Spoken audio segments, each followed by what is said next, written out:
एसेबां थाब बे बुहुमाव जेबो सोलायनाय नङा मानोना मानसिनि गाज्रि साननाय आरो गाज्रि नोजोरा सोलायाब्ला।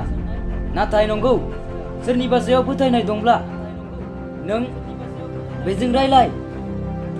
नाथाय नों गासैखौबो फोथायोब्ला सम दं, नों गावजों रायलाय। जाफुंनायजों लोगोसे गोबाङैनो नंखायनि बिजाब लानानै फरायगासिनो दं, नाथाय बियो मालायनि मोजां साना, खालि रांनि उनाव खारफायो।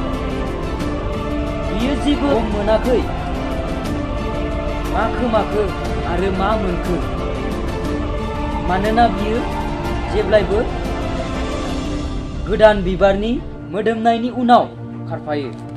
नोंबो नाजायोब्ला गोथौ साननो हानाय गोहो नोंनावबो दं। जानो हागौ नों जिउआव गोबां साननाय हनाय खोमाना लाबाय।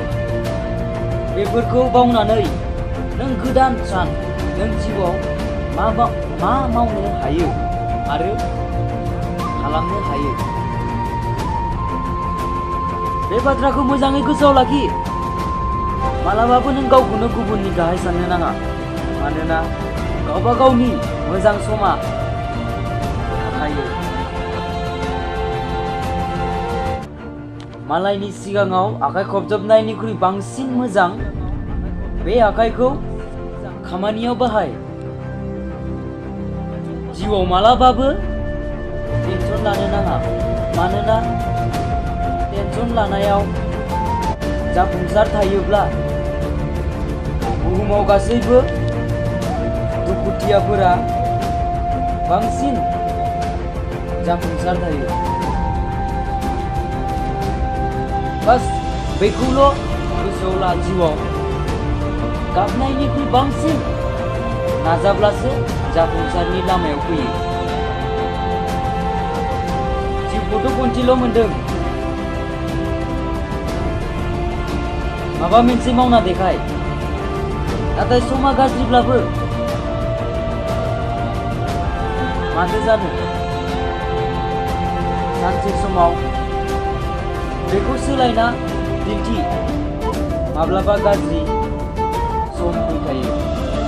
गोसोआव ला, खाफालाबो बेजोंसो गेलेदों जाय मोजां खामानि मावो। जिउआव गोलैनायाथ' गोबां गोनांथि, गोलैनायानो गोजौआव गाखोनायनि लामा दिन्थियो। खैफोदा बुङो नों गोलैनायखौ दिखांनो रावबो गैया।